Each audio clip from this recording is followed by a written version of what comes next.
सो रहे थे जब वो रो रहे थे।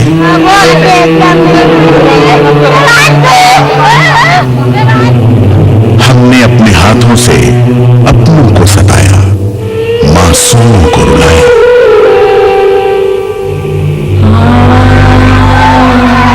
पर तोड़ने वालों से है ज्यादा जोड़ने वालों की तादाद। चल पड़ा है अमन का कारवां सरहदों को पार कर,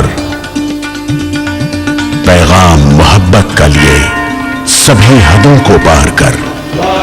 यहां है भाई भाई में विश्वास और हमें है अपनी जिम्मेदारी का एहसास।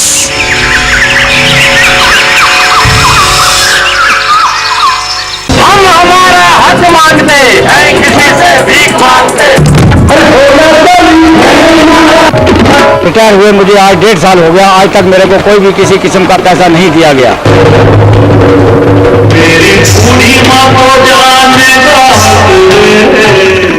हम लोग टैक्सपेयर हैं, हमें पता होना चाहिए गवर्नमेंट में क्या हो रहा है।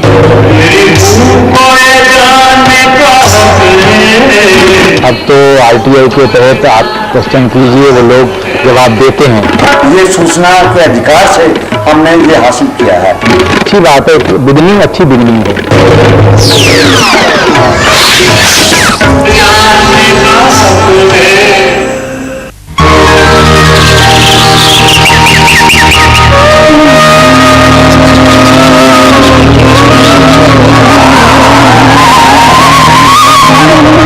मैं तो सीधी सीधी बात करने वाला आदमी हूँ कि जिस जगह पे सत्य है वहाँ खुदा है, जिस जगह पे अहिंसा है वहाँ ईश्वर।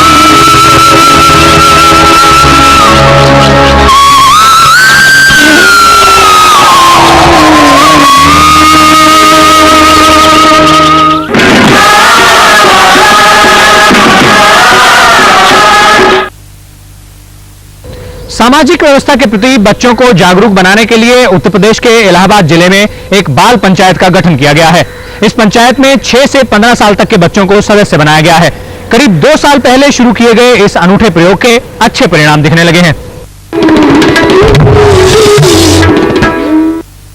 बाल पंचायत के बच्चों को खेलने का मैदान नहीं है। बच्चों की पंचायत सुनने में अटपटा जरूर लगता है, लेकिन संगम तट पर बसे इलाहाबाद के जसरा ब्लॉक के बच्चों ने ग्राम पंचायत से अलग एक बाल पंचायत की स्थापना की है, जो बच्चों को उनके अधिकारों और कर्तव्यों के प्रति जागरूक कर रही है। और इस नए सामाजिक ताने बाने को बुनने का काम कर रही है सजीवता नाम की एक सामाजिक संस्था। समतामूलक समाज की स्थापना करने की सोच को लेकर के संचेतना बनाई गई है, लेकिन हम लोग जरूरी समझते हैं कि अगर इसमें लोग हैं तो बच्चे भी होने। शुरुआत में हम लोगों को बच्चों से बात करना जो है बड़ा कठिन काम था, लेकिन जब हम लोगों ने उनके सुख के लिए, उनके आनंद के लिए, उनके खेल के लिए बातचीत शुरू की तो बच्चों ने कहा हमारे गांव में खेल का मैदान नहीं होना चाहिए। हमारे गांव में लड़कियों ने कहा कि नर्स नहीं आती, एनएम नहीं आती, हमारी कुछ दिक्कतें हैं वो भी होना चाहिए। तो हम लोगों ने कहा ठीक है, हम सब मिलकर संगठित होते हैं और अपनी लड़ाई लड़ते हैं। सामाजिक संस्था ने बच्चों के नन्हे हाथों से पंचायती राज की व्यवस्था की नई बुनियाद रखी, जिसकी चर्चा पूरे प्रदेश में है। विकासखंड के 11 गांवों में बच्चों द्वारा चलाई जा रही ये पंचायत अपने आप में अनोखी और पहली बाल पंचायत है, जिसका अपना अलग संविधान है, जहां लड़के ही नहीं लड़कियां भी धर्म जाति के तंग दायरे से निकलकर अपने हक की लड़ाई लड़ना तो सीखते हैं, साथ ही साथ अपने महापुरुषों के नक्शे कदम पर चलना सीख रहे हैं। मेरा नाम रोहित कुमार श्रीवास्तव है, मैं कांटी का बाल प्रधान हूँ और मेरे बाल पंचायत का नाम है भगत सिंह बाल पंचायत। मेरा नाम शिव कुमार जिंद है, मैं ग्राम पालू का पूरा। मेरे बाल पंचायत का नाम सुभाष चंद्र बोस। मेरा नाम प्रमोद कुमार गुप्ता है, मैं बैजला गांव का बाल प्रधान हूँ। सब लोग एक साथ बैठ के सारे बच्चे एक एक दिन का खाना घर से लाए और संचेतना के बैनर तले बैठ के खाना खाए, और यह संकल्प हर साल ये लेते हैं। चाहे खेल के मैदान की समस्या हो या पढ़ाई में आ रही दिक्कतें या फिर बच्चों के स्वास्थ्य का मसला, इन सभी समस्याओं का हल होता है झोपड़ियों में बनी इन बाल पंचायतों में। हमारे गांव में अस्पताल नहीं खुल रही है। हम लोग प्रधान से कह रहे हैं, प्रधान बार बार कह रहा है कि इस दिन बताएंगे कि प्रधान यहाँ जाएगा, एसडीएम से मिलेगा और उससे बातें करेगा, तो हमसे बताएगा कि इसलिए हम सब बच्चे मिलकर प्रधान के पास गए।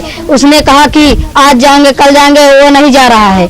इसलिए हम लोगों ने तय किया कि अब हम लोग खुद जाएंगे, वहाँ पर बीआरसी भी जाएंगे, एसडीएम के पास जाएंगे, सबसे ये कहेंगे कि हमारे गांव में अस्पताल होना चाहिए और स्कूल हमारे गांव में बन गई है, अब उसमें बच्चे पढ़ने जा रहे हैं। और अगर इनकी समस्याओं का निदान होने में जरा भी देर होती है तो ये मिलकर गांव में रैली निकालते हैं, नुक्कड़ नाटक करते हैं और जरूरत पड़ने पर ग्राम प्रधानों के यहाँ धरना भी देते हैं।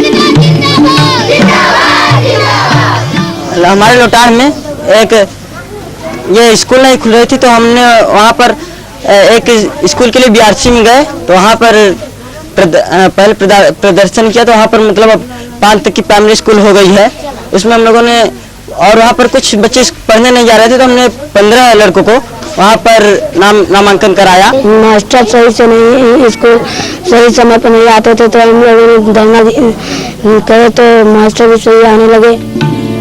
अब आइए एक नजर डालते हैं इस बाल पंचायत के संविधान पर।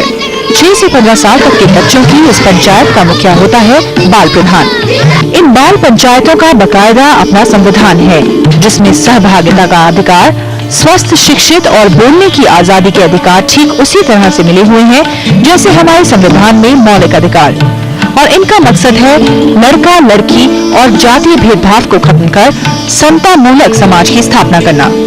इसके साथ ही बच्चों में अपने अधिकारों के प्रति जागरूकता पैदा करने के साथ साथ बाल पंचायत को देशव्यापी बनाकर बाल महापंचायत का गठन करना, जिससे बच्चों के हितों का संरक्षण हो सके। इतना ही नहीं, प्रशासनिक स्तर पर भी इन बाल पंचायतों को सराहा गया है और चुने गए बाल प्रधानों को शपथ दिलाने का काम करता है खंड विकास अधिकारी, और पूरे कायदे कानून से चलती है इनकी बाल पंचायत। बच्चे गांव के सड़क पे खेलते हैं, गली में खेलते हैं, आंगन दुआरे में खेलते हैं, कहीं किसी घर चला जाता है गेंदा, किसी को लग जाता है, चोट आ जाती है, डॉक्टर के पास ले जाना पड़ता है। इसलिए हमें खेल का मैदान चाहिए। तो आप लोग क्या कहते हैं? हाँ भाई, आपकी बात ठीक है। इसके लिए हमें प्रधान के पास अवश्य चलना चाहिए। मैं आपकी बातों का समर्थन करता हूं। हम लोग महेश भाई की बात का समर्थन करते हैं। इतना ही नहीं, बच्चे समाज में फैली बुराइयों के खिलाफ भी जोरदार आवाज उठा रहे हैं। गांव में लड़कियों को पढ़ने स्कूल नहीं भेजते लोग, मगर हमारे गांव के लोग नहीं समझते कि लड़कियों को भी पढ़ाएं। इसके लिए हम लोग बाल पंचायत में ये समस्या रखते हैं कि लड़कियों की भी पढ़ने की व्यवस्था की जाए। भाई, पर्यावरण संरक्षण के प्रति भी बच्चे खासे जागरूक हैं। इसके अलावा गांव में फैली नशाखोरी और दूसरी सामाजिक बुराइयों के खिलाफ इन बच्चों ने 7 मई 2005 को बाल महापंचायत सम्मेलन किया, जिसमें 700 बच्चों ने भाग लिया। इतना ही नहीं, अपने चाचा नेहरू के जन्मदिन पर इन बच्चों ने बाल महोत्सव का भी आयोजन किया।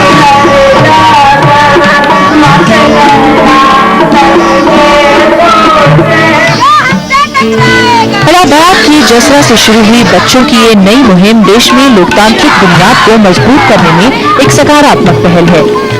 देश की राजनीति में युवाओं की सक्रिय और सशक्त उपस्थिति से इन बच्चों को नई प्रेरणा मिल रही है। बाल पंचायतों की इस नर्सरी से एक तरफ जहां सबल, शिक्षित और समर्थ नागरिक देश को मिलेंगे, वहीं सहकारिता और आपसी सहयोग से इन बच्चों द्वारा कराए गए काम आज के नेताओं के लिए एक मिसाल है।